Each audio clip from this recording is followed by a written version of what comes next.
Hello everyone, my name is Mr. Rao, and today I want to talk about solving multi-step equations. Now these are equations that take multiple steps to solve, and remember our steps in this case are the inverse operations that we perform. So a lot of it just stays the exact same as when we solved one-step and two-step equations. We're still using inverse operations to work backwards and to isolate our variable. In this case, in this example, our variable is x.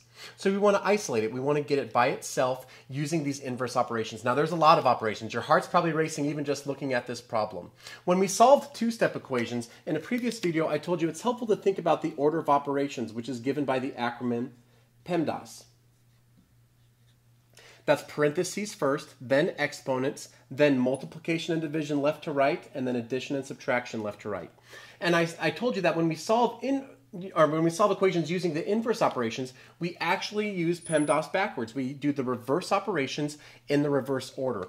And while it's helpful to still think about the order of operations, in this case, it's not going to work out perfectly if we did PEMDAS backwards because we have this squared here and these grouping symbols that's going to kind of throw that off. Eventually, to even get to this 6 and this 10, I'm going to need to get inside those parentheses. So I will have to do parentheses in this case before I do the subtraction or the multiplication, the inverse of those at least. So in this case, we're just going to take it one step at a time, and we're just going to kind of peel the layers off this like we would an onion until we just get to x by itself and our equation is solved. So the first thing, we have this 2 standing out here all by itself. Again, I want to save the x for last. I want to kind of work from the outside in, just peeling layer after layer of these operations off until all I'm left with is an x. So to get rid of this 2, its operation is addition. It's being added to the end of this. So I'm just going to use the inverse operation, which is subtraction. But remember, whatever I do to one side of the equation, I have to do the other. So if I subtract 2 from the left side, I need to also subtract 2 from the right side. So that's just my first step.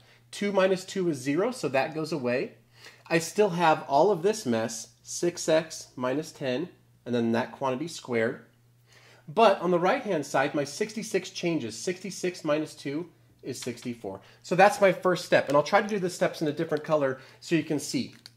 My second step now is I want to get inside to this 6x minus 10, but it's being squared. So I'm going to have to undo that square first. So remember, the inverse of squaring a number or taking a number to a power is taking the root of it. So I'm going to take the square root of all of this and the square root of this side. Whatever I do to one side, I have to do to the other. So if I take the square root of all of that, really the only thing that goes away is that power. So I'm still left with 6x minus 10.